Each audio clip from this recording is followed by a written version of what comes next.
나의 하나님이십니다라는 제목으로 말씀 전하겠습니다. 우리 같이 한번 따라합시다. 나의 하나님이십니다. 하나님은 나의 하나님이십니다. 우리가 신앙생활을 하다 보면요, 성경에서 여러 다양한 인물들을 만나잖아요. 우리 성경에서 만나는 많은 인물들 가운데 우리 마음 가운데 그런 사람들이 있어요. 아이고, 나도 좀 이런 사람처럼 살았으면 좋겠다, 이렇게 좀 되었으면 좋겠다 싶은 마음들 말이죠. 특히 우리 자녀들 생각해 보면, 아이고, 우리 자녀들이 이런 사람처럼 성장했으면 좋겠다, 이렇게 좀 자랐으면 좋겠다 싶은 사람들이 있어요. 가만히 들어보면 이게 몇 손가락 꼽히는 것 같아요. 아브라함이나 이삭이나 야곱이나 요셉이나 모세나 아니면은 다니엘이나 다윗이나 사무엘이나 한 이 정도 하면은 거의 한 8, 90%가 다 포함되지 않나 싶습니다. 그런데 여러분 가만히 생각해 보세요. 이게 이제 목사를 만나거나 이럴 때, 아이고, 우리 목사님은 이런 분이 되었으면 좋겠습니다라고 할 때 여러분 어떤 사람이 제일 먼저 떠오르세요? 어떤 분은 아이고, 우리 목사님이 사도 바울 같은 사람이 되었으면 좋겠습니다. 우리 목사님은 베드로 사도 같은 사람이 되었으면 좋겠습니다. 그런 생각들을 하세요. 가만히 생각해 보니까요, 왜 우리 목사님은 모세 같은 사람, 혹은 아브라함 같은 사람, 요셉 같은 사람, 다니엘 같은 사람 이렇게 잘 이야기 안 하고 이런 사도들, 이런 사람들을 잘 이야기하나?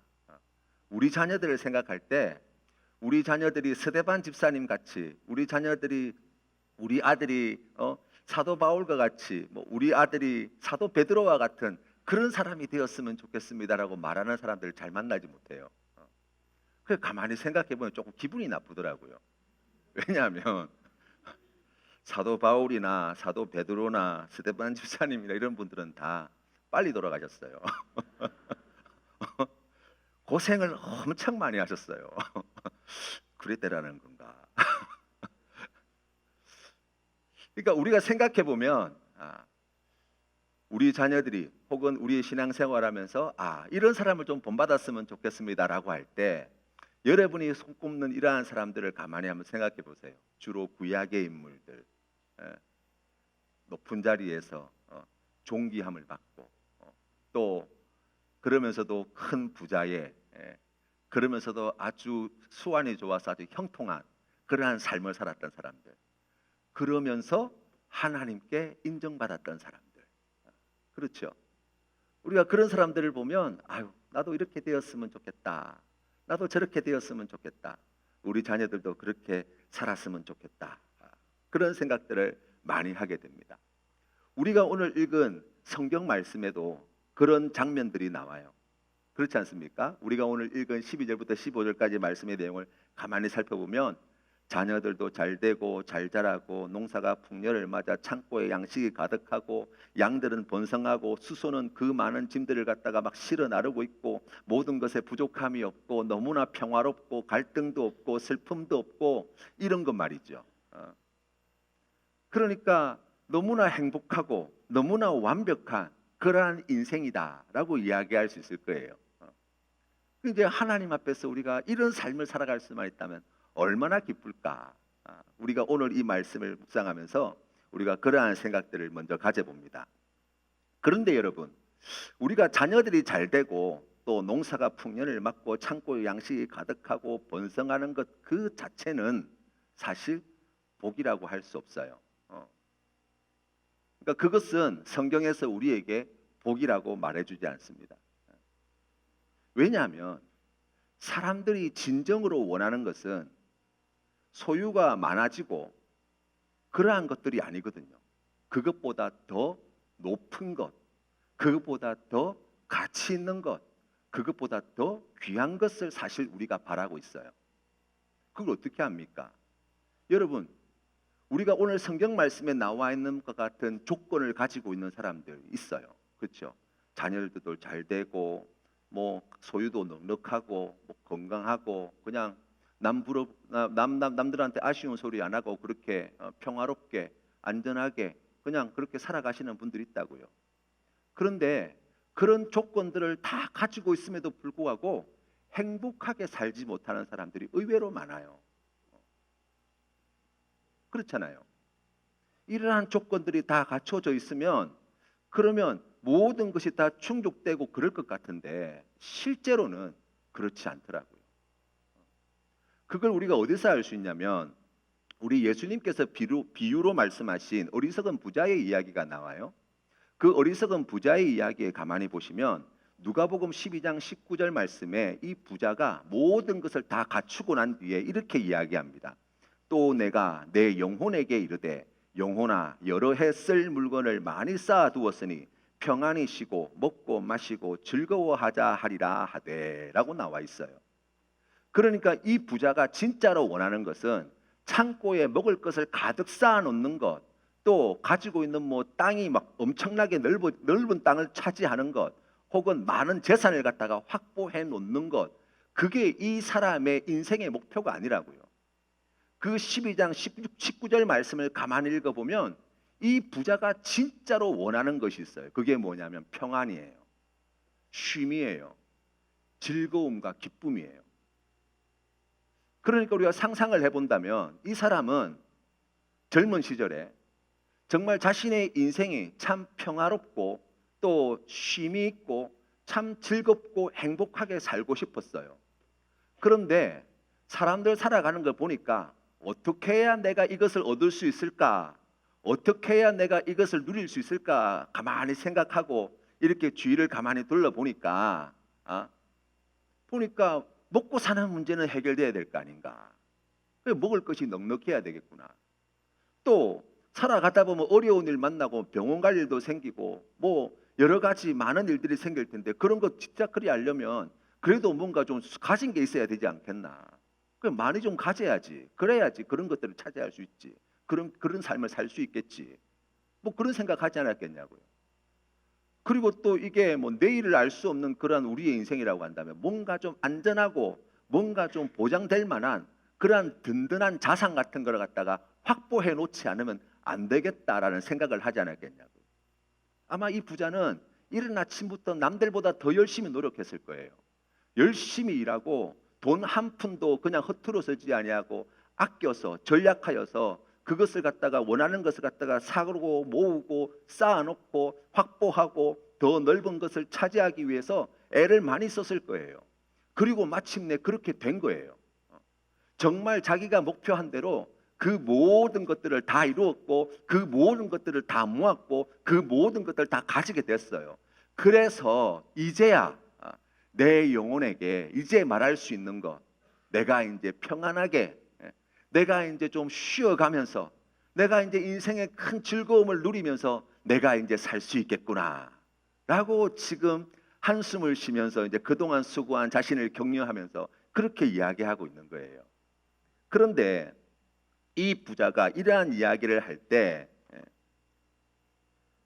하나님께서 그 다음 구절에 이렇게 말씀하시잖아요.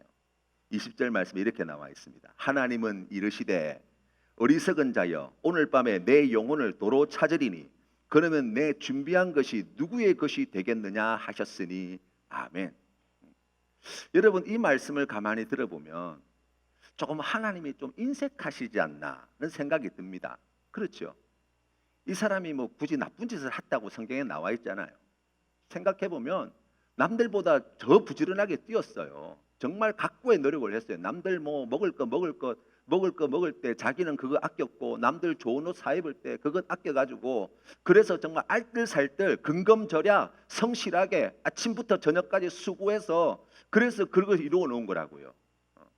그런데 하나님이 오늘 밤에 데려간다는 거잖아요. 이 좀 너무하신 거 아닌가? 아니 그 정도 열심히 살았으면 하나님이 좀 그래 고생했다 뭐 말 한마디 못 하시더라도 데려가지는 말았어야지 뭐 이런 생각이 들지 않으세요? 하나님이 인색하셔서 그런가? 여러분 말씀을 읽어보면 하나님의 뜻은 그게 아닐 거예요.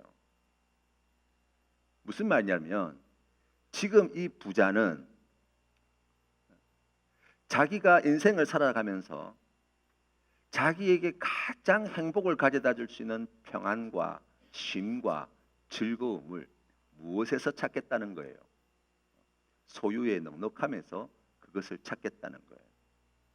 하나님이 오늘 밤 내가 너를 데려가겠다 말씀하시는 것은 무엇입니까? 네가 지금 평안하다, 안전하다, 즐겁다, 쉼이 있다라고 말하는데 그걸 네가 가졌다고 이야기하는데 네가 오늘 죽어도 그것이 여전히 너에게 평안으로, 쉼으로 또 즐거움으로 남겨질 수 있느냐를 물으시는 거예요. 아마 이 부자가 그런 하나님의 질문을 들었다면 그렇게 대답하지 않았겠습니까? 절대로 안 됩니다, 하나님. 저는 죽을 수 없습니다. 제가 이거 어떻게 모았는데요? 제가 이거 이루려고 내가 얼마나 고생했는데요? 아니 하나님 저 데려가시면 어떡합니까 이거? 이제 좀 평안하게 이제 좀 쉬어가면서 이제 좀 즐겨가면서 그렇게 살만할 때가 됐는데 아니 지금 데려가시면 어쩌자는 겁니까? 무슨 말입니까?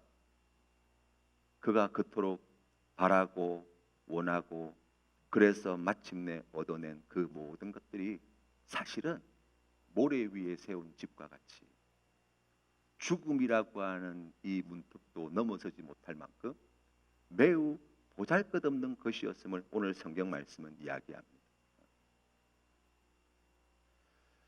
예전에 제가 홍콩에 이제 배낭여행을 간 적이 있어요. 몽콕 시장이라는 데가 있더라고요. 엄청 복잡하더라고요. 그래서 시장을 돌아다니다 보면 사람들이 막 붙어요. 뭐 사라고 이렇게 자꾸 이야기하더라고요. 그 뭔가 이렇게 보니까 시계를 파는데요. 잘생겼어요, 시계가. 제가 감히 제 돈 주고 살 엄두가 나지 않을 유명한 메이커들의 시계를 갖다가 가방에 이렇게 그 펼쳐가지고 이렇게 보여주는데 거기 뭐 잔뜩 깔려 있더라고요. 그래서 얼마냐고 물어봤더니 그때 당시 2만 원인가 조금 더 했던 것 같아요. 그러면 수백만 원짜리 그 명품 시계를 갖다가 가질 수 있다는 거예요. 물론 짝퉁이죠. 제가 그걸 모를 만큼 어리석지는 않습니다. 그런데 놀랬던 것은 꽤 잘 만들었어요. 만약 그 명품 시계 사진을 보여주고 그 시계를 옆에 놔놓으면 잘 구분이 안 갈 만큼 팔에 차고 사진을 찍어서 SNS에 올리면 이게 진짜인지 가짜인지 잘 구분이 안 될 만큼 그럴듯하더라고요. 번쩍번쩍하니 뭐 비닐도 안 벗긴 거니까 뭐 새 거니까 흠도 없지 그러니까 얼마나 그랬겠어요. 그런데 여러분 짝퉁 시계는요 짝퉁 값을 합니다. 비슷하게 생겼어요. 그럴듯해요. 그런데 막상 차고 다녀보면요 일주일 지나면 시간이 점점 빨리 가기 시작합니다. 조그만 충격에도 시계가 멈춥니다. 고장이 나도 고칠 수가 없습니다. 전자시계는 보니까 액정이 나가더라고요. 아, 이래서 짝퉁이구나. 우리가 추구하는, 우리가 갖고 싶어하는 평안이나 쉼이나 또 안전이나 또 즐거움이나 기쁨 너무나 귀한데 더 중요한 것이 있다고요. 그게 어디로부터 왔느냐는 거예요. 진짜가 있고 가짜가 있다는 거예요. 어리석은 부자의 이야기는 그것을 말합니다. 그러니까 그토록 갖고 싶었던 단지 소유의 부유함이 아니라 그것 너머에 있는 더 가치 있고 더 귀하고 아름다운 것을 얻기 위해서 그렇게 각고의 노력을 했는데 그 소유의 넉넉함으로 그 너머에 있는 더 귀한 것을 가지려고 했을 때 이 땅의 것으로 정말 내가 갖고 싶어 했던 더 가치 있고 의미 있고 소중한 것을 얻으려고 했을 때 이 땅에서부터 말미암은 그 모든 것들은 바람에 나는 겨와 같이 모래 위에 세운 집과 같이 곧 사라져 없어져 버리더라는 거예요. 결국 아무것도 남지 않은 빈털터리 인생이 되겠죠. 그래서 우리 주님께서 그 어리석은 부자의 이야기, 그 이야기와 함께 산상수훈의 말씀에 보시면 보물에 대해서 이런 말씀을 주십니다. 너희를 위하여 보물을 땅에 쌓아두지 말라. 거기는 좀과 동록이 해하며 도둑이 구멍을 뚫고 도둑질하느니라. 오직 너희를 위하여 보물을 하늘에 쌓아두라. 거기는 좀이나 동록이 해하지 못하며 도둑이 구멍을 뚫지도 못하고 도둑질도 못하느니라고 말씀하고 있어요. 여러분, 보물이라는 게 뭐예요?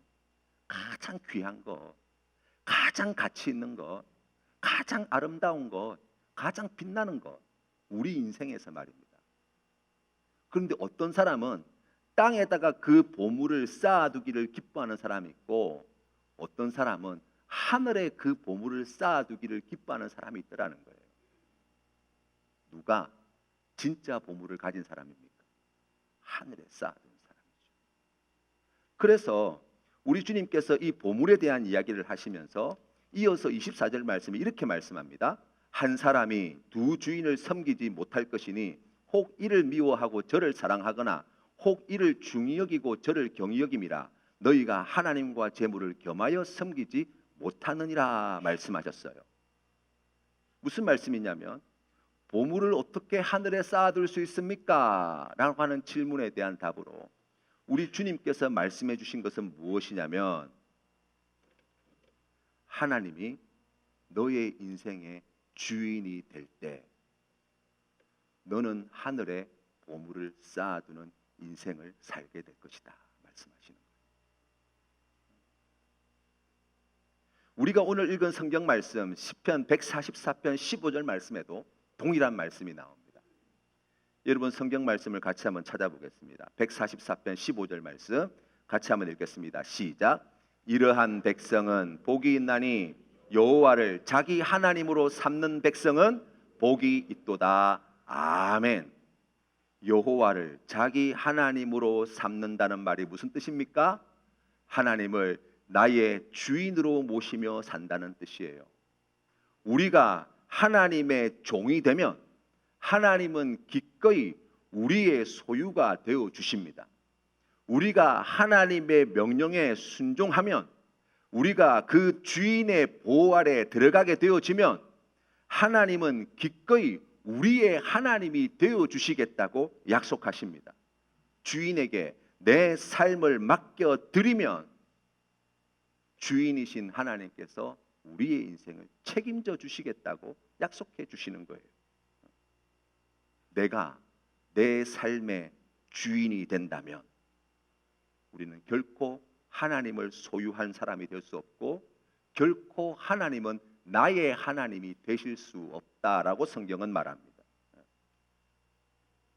돈을 많이 버는 것, 자녀가 좋은 직장에 들어가는 것, 건강해지는 것, 이러한 것들은 잘 되었다고도 할 수 없고 못 되었다고도 할 수 없습니다. 왜 그렇습니까? 그것이 어디를 향하는가를 봐야 되기 때문이에요. 그러니까 돈을 많이 가지게 되어지고 자녀가 잘 되어지고 좋은 직장에 들어가게 되어지고 건강하고 모든 것에 부족함이 없는 그러한 삶이 여호와 하나님을 주인으로 모시는 삶의 방향으로 나아가는 데 도움이 된다면 그것이야말로 큰 은혜의 선물이 될 수 있죠. 그런데 그러지 못한다면 오히려 큰 화근이 될 것입니다. 우리의 인생에 어려움이 닥쳐올 수 있어요. 시련도 찾아오고 고난도 찾아오고 질병도 찾아오고 눈물 흘릴 일이 있습니다. 그것 자체만 가지고는 좋은 일이라고도 할 수 없고 나쁜 일이라고도 할 수 없어요. 왜 그렇습니까? 그 일이 여호와 하나님을 나의 주인으로 모시는 삶의 걸음으로 인도하는 데 도움이 된다면 그것은 우리에게 큰 축복의 시간들이 될 거예요. 만약 그렇지 않다면 그거야말로 비참한 삶이 될 거예요. 하나님은 우리에게 복이 되어 주시기를 기뻐하십니다. 하나님은 우리에게 복 주시기를 기뻐하십니다. 그래서 우리가 유일한 복이 되신 하나님을 소유한 백성이 되기를 원하시는 거예요. 그래서 여러분, 우리를 오늘도 이 예배의 자리로 부르고 계신 것이고 우리에게 이 귀한 말씀을 들려주신다고 이야기할 수 있습니다. 하나님이 우리의 소유가 되어지고 하나님이 나의 하나님이 되어질 때 하나님은 우리를 가르치시고 우리를 싸우게 하시고 마침내 승리하게 하십니다. 하나님은 우리의 요새와 산성이 되시고 우주 만물을 창조하신 그 전능하신 능력을 총동원하셔서 우리를 구원하시고 그 모든 환난으로부터 건져내시는 큰 은혜를 베풀어 주십니다. 이 일을 위해서 우리 예수님께서 십자가에 달려 죽으셨고 3일 만에 부활하셨다고 성경은 이야기합니다. 왜요? 죄의 문제가 해결되지 않고서는 하나님이 나의 하나님이 될 수 없기 때문이에요. 이 죄의 문제가 해결되지 않고서는 하나님이 우리의 소유가 될 수 없기 때문입니다. 우리에게 하나님께서 말씀에 순종하라고 거룩한 길을 가라고 말씀하시는 뜻도 바로 이 이유 때문이에요. 왜 그렇습니까? 거룩한 길을 걸어가지 아니하면 하나님이 나의 하나님이 되실 수 없기 때문이에요. 거룩한 하나님의 말씀에 순종하지 아니하면 하나님이 우리의 소유가 될 수가 없는 거예요. 그래서 하나님께서는 오늘도 우리에게 말씀을 주시고 그 진리의 빛으로 우리를 인도해 주신다. 성경은 말씀합니다. 이화여대에 사회복지학과 이번에 교수로 임용되신 이지선 교수님이 있어요. 여러분 아마 잘 아실 겁니다. 지선아 사랑해라는 책으로 많이 알려졌지요. 20년 전에 학교에서 공부를 마치고 차를 타고 집으로 돌아가는 길에 음주운전 이제 그 술 드시고 운전하시는 분이 뒤에서 박아서 차에 불이 나서 큰 화상을 입게 되죠. 무려 40회가 넘는 수술을 견뎌야 했고 아주 긴 시간 동안 정말 지옥과도 같은 그러한 고통의 세월들을 보내야만 했습니다. 사실 살아날 소망이 없다라고 해도 과언이 아니었어요. 그런데 너무나 놀랍게도 그 모든 고통의 시간들을 이겨내고 이제 어려운 사람들을 도울 수 있는, 도움이 필요한 사람들에게 도움을 줄 수 있는 자리로까지 서게 된 거예요. 이분이 그런 이야기를 하시더라고요. 자기를 만나는 사람들과 이야기를 하다 보면 사람들이 다 그 안타까운 사고를 당한 이지선이라고 하는 이 여인을 다 불쌍하게 보더라는 거예요. 그 사고를 당한 그날의 일들을 이야기할 때마다 너무나 안타깝게 생각하더라는 거예요. 그러면서 자기를 볼 때 늘 사람들이 어떤 눈으로 바라보냐면 정말 끔찍한 사고를 당한 사람으로 쳐다보더라는 거예요. 그 말은 뭐냐면 자기를 계속해서 피해자로 본다는 이야기거든요. 그래 어느 날 사람들이 자기를 그렇게 본다는 생각을 알고 가만히 생각해 보니까 내가 물론 피해자는 맞지만 지금 내가 여전히 피해자의 자리에 놓여 있지 않고 이 피해자의 자리에서 일어서서 나름 자신의 삶을 열심히 잘 살고 있다는 생각이 들더라는 거예요. 그러면서 이분이 말을 바꾸어 표현하기 시작하는데 사고를 당했습니다가 아니라 사고를 만났습니다 라고 말씀하기 시작했었어요. 그렇게 생각하면서부터 이제 생각이 달라지고 마음이 달라지니까 그때부터 이 피해를 당했던 그 자리에서 점점 더 자유로워지더라는 거예요. 그래서 지금은 사람들을 만나면 이렇게 말씀하신대요. 저는 사고와 잘 헤어지고 있는 중입니다 라고 이렇게 이야기한대요. 만났으니까 이제 잘 헤어지고 있다는 거예요. 그 피해자의 상처, 그 아픔에서 이제 떨치고 일어서서 이제 자신의 삶을 멋지고 행복하게 잘 가꾸어 나간다는 뜻이겠지요. 그래서 사람들이 물었어요. 아이고 어떻게 그 힘든 시간들을 견딜 수 있었습니까? 라고 할 때 이분이 두 가지를 이야기하더라고요. 첫 번째는 주변에 있는 사람들의 사랑, 곁에서 친구들과 가족들의 그 사랑이 있어서, 그래서 그 모진 고통의 시간들을 갖다가 정말 죽고 싶었던 그 괴로운 날들을 견딜 수 있었습니다 라고 이야기하고, 또 하나는 하나님께서 나에게 베풀어 주신 은혜가 커서 제가 그 은혜로 그 세월들을 견딜 수 있었습니다 라고 이야기하더라고요. 그러면서 이분이 이야기합니다. 내가 건강했을 때 하나님을 한 번도 그렇게 만나본 적이 없는데, 이 사고를 당하고 난 뒤에 건강했을 때와 비교할 수 없이 깊이 하나님을 만났습니다. 격렬하게 하나님을 만났습니다. 그러니까 그 하나님께서 주시는 은혜, 그 하나님께서 베풀으신 그 사랑이 그 험악한 세월 속에서도 여전하였고, 지켜주시고 인도해 주시고 하나님께서 크신 사랑을 베풀어 주셔서 마침내 꿋꿋이 일어서서 이제 어려운 이웃들을 도울 수 있는 귀한 자리로까지 가게 하시더라는 거예요. 그러면서 이분이 이렇게 이야기를 하더라고요. 어려움 당한 분들이 혹 계실지 모르겠는데 저를 보시면서 그런 소망을 가지라는 거예요.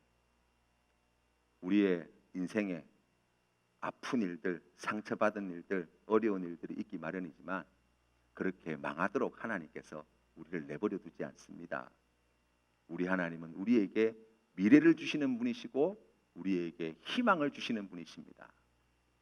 제가 이 험한 길을 쭉 걸어오고 난 뒤에 제가 걸어온 길을 딱 돌아보니까 하나님께서 꽤 괜찮게 나의 인생을 해피엔딩으로 인도하고 계시는 것이 보였습니다 라고 이야기를 하시더라고요. 그렇죠. 우리의 인생에 진짜 복이 뭔가? 하나님이 나의 하나님이 되어주시는 것, 우리가 하나님을 소유한 하나님의 백성이 되었다는 이것이야말로 세상에 그 무엇보다도 귀한 복을 받은 사람임을 우리가 다시 배우게 되는 거예요. 사랑하는 성도 여러분, 오늘 주시는 말씀을 마음에 꼭 새깁시다. 하나님께서는 우리의 하나님, 나의 하나님이 되시기를 기뻐하십니다.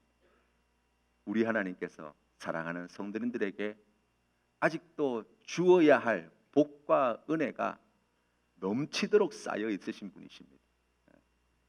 우리가 이 한 주간 주님과 함께 우리의 험한 세상 길을 걸어가는 동안 우리가 주님을 바라보며 그렇게 고백하며 나아갑시다. 하나님은 나의 하나님이십니다. 하나님이 나의 소유입니다. 그 크신 은혜와 사랑 안에 이 한 주간도 썩 괜찮은 해피엔딩으로 나아가는 우리 모든 성도님들 다 되시기를 주님의 이름으로 축원합니다.